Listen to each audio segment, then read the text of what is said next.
Assalamualaikum warahmatullahi wabarakatuh. Apa kabar semuanya? Semoga semua baik-baik saja ya. Semoga semua sehat, tak kurang suatu apapun. Baik, pada kesempatan kali ini kita akan melanjutkan materi sebelumnya.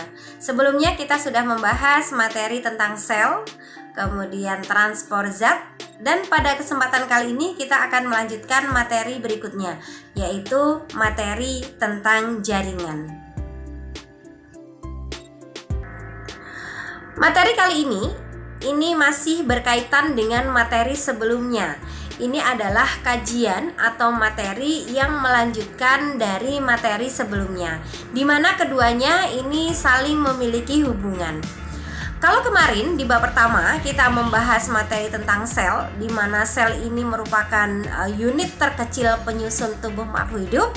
Nah, pada kesempatan kali ini kita akan membahas lanjutannya, yaitu tentang jaringan. Terlebih dahulu kita akan mengulas kembali terkait dengan struktur organisasi kehidupan, supaya kita tahu bagaimana posisi hubungan antara sel dengan jaringan. Silakan perhatikan bagan berikut. Pada bagan ini dijelaskan bagaimana tingkat struktur organisasi kehidupan yang diawali dari sel. Nah, kumpulan dari sel nanti akan membentuk yang namanya jaringan. Kemudian bagan di atasnya, kumpulan jaringan nanti akan membentuk organ. Kemudian kumpulan dari organ akan membentuk sistem organ. Sistem organ akan membentuk organisme atau individu, dan seterusnya.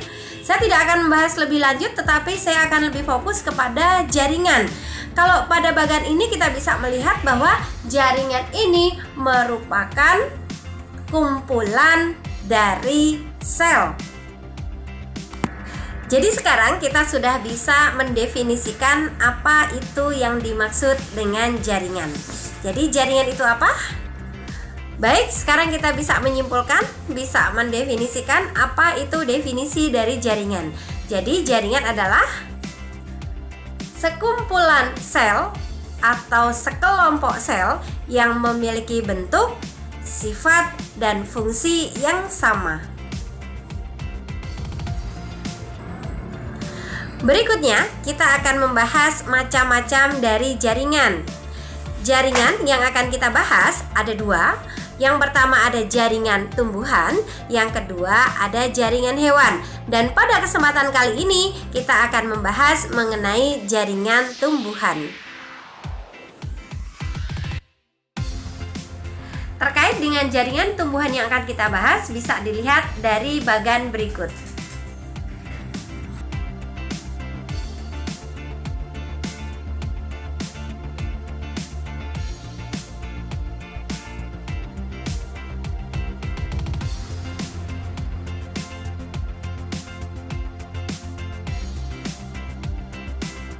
Jaringan tumbuhan ada dua macam. Yang pertama jaringan meristem, yang kedua jaringan permanen atau jaringan dewasa. Perbedaannya apa? Untuk jaringan meristem ini sel-selnya aktif membelah, sedangkan untuk jaringan permanen atau jaringan dewasa tidak memiliki aktivitas untuk memperbanyak diri. Baik, selanjutnya kita akan membahas macam-macam jaringan pada tumbuhan. Yang pertama kita akan bahas yaitu jaringan meristem. Yang pertama kita akan melihat meristem berdasarkan pembentukannya, yaitu ada meristem primer dan meristem sekunder. Kita lihat perbedaan antara meristem primer dengan meristem sekunder. Untuk meristem primer, ini biasanya letaknya ada di bagian ujung, baik ujung akar, ujung batang, ataupun ujung daun. Kemudian titik tumbuhnya ini merupakan titik tumbuh primer, artinya dia memanjang. Kemudian biasanya jenis ini terdapat pada tumbuhan yang tidak berkambium. Sedangkan untuk meristem sekunder ini biasanya terdapat pada jenis tumbuhan yang berkambium, Ini menandakan bahwa tumbuhan tersebut melakukan proses tumbuh sekunder atau pembesaran pada bagian tubuhnya. Selanjutnya, untuk meristem berdasarkan letaknya, ini ada 3. Ada meristem apikal, meristem lateral, dan meristem interkalar.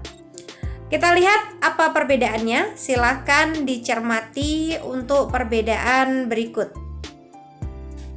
Meristem apikal ini biasanya ada di bagian ujung batang, ujung akar, ataupun pucuk daun.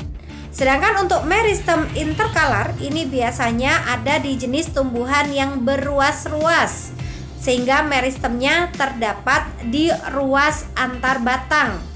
Sedangkan untuk meristem lateral ini biasanya ada pada tumbuhan yang memiliki kambium, di mana meristem ini digunakan untuk pertumbuhan membesar. Silahkan dicermati gambarnya, kurang lebihnya seperti ini. Untuk meristem apikal itu letaknya di bagian ujung, digunakan untuk pertumbuhan memanjang. Sedangkan meristem lateral itu biasanya ada di diameter batang, digunakan untuk pertumbuhan membesar. Sedangkan meristem interkalar ini untuk pertumbuhan ruas-ruas batang. Selanjutnya ada jaringan pelindung, ada epidermis dan cambium gabus atau jaringan gabus. Baik, mari kita bahas bersama. Yang pertama ada yang namanya epidermis. Epidermis letaknya ada di bagian paling luar. Kalau letaknya di bagian paling luar berarti digunakan untuk melindungi jaringan di bawahnya. Seperti apa jaringan epidermis ini? Bisa dilihat pada gambar ya. Yang pertama ada stomata, kemudian ada duri, kemudian ada sel kersik dan sebagainya. Jadi sebenarnya epidermis itu pada prinsipnya adalah jaringan yang terdapat di bagian paling luar yang berfungsi sebagai pelindung jaringan di bawahnya. Selanjutnya ada jaringan gabus.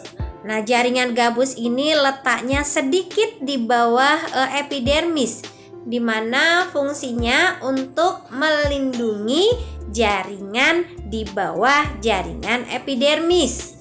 Nah, biasanya jenis ini terdapat pada tumbuhan dikotil. Ciri khasnya khas sekali. Di sini terdapat sel-sel yang mati. Selanjutnya ada jaringan yang namanya parenkim. Di sini ada 2 macam, ada palisade atau yang dikenal dengan jaringan tiang, dan ada spons yang dikenal sebagai jaringan bunga karang.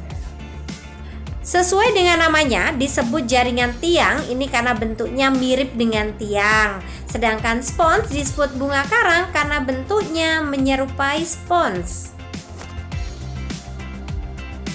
Silahkan dilihat untuk gambar palisade dan spons.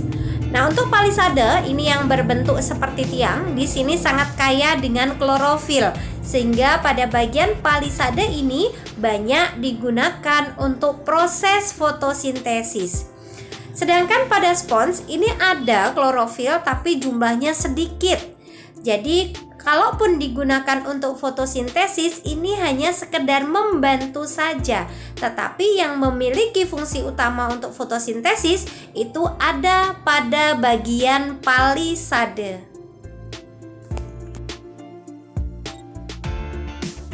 Selanjutnya ada jaringan penyokong atau jaringan penguat. Di sini ada 2, ada kolenkim dan sklerenkim. Untuk kolenkim, ciri-cirinya sel-selnya hidup, kemudian mengandung selulosa, dan biasanya sel-selnya lebih lunak. Sedangkan untuk sklerenkim, ini sel-selnya merupakan sel mati, kemudian kandungannya adalah zat lignin, dan biasanya strukturnya lebih keras. Yang terakhir ada jaringan pengangkut. Untuk jaringan pengangkut berarti fungsinya sebagai proses pengangkutan. Ada dua, yaitu ada xilem dan ada floem. Ini bisa dilihat gambarnya seperti apa, strukturnya seperti apa. Ini bisa diamati pada struktur xilem dan floem pada akar dan batang. Keduanya memiliki perbedaan fungsi. Untuk xilem ini berfungsi untuk mengangkut air dan mineral dari akar ke daun, dan sebaliknya untuk floem berfungsi mengangkut hasil fotosintesis dari daun dibawa ke seluruh bagian tubuh. Demikianlah materi untuk jaringan tumbuhan. Semoga bisa dipahami. Saya cukupkan. Wassalamualaikum warahmatullahi wabarakatuh.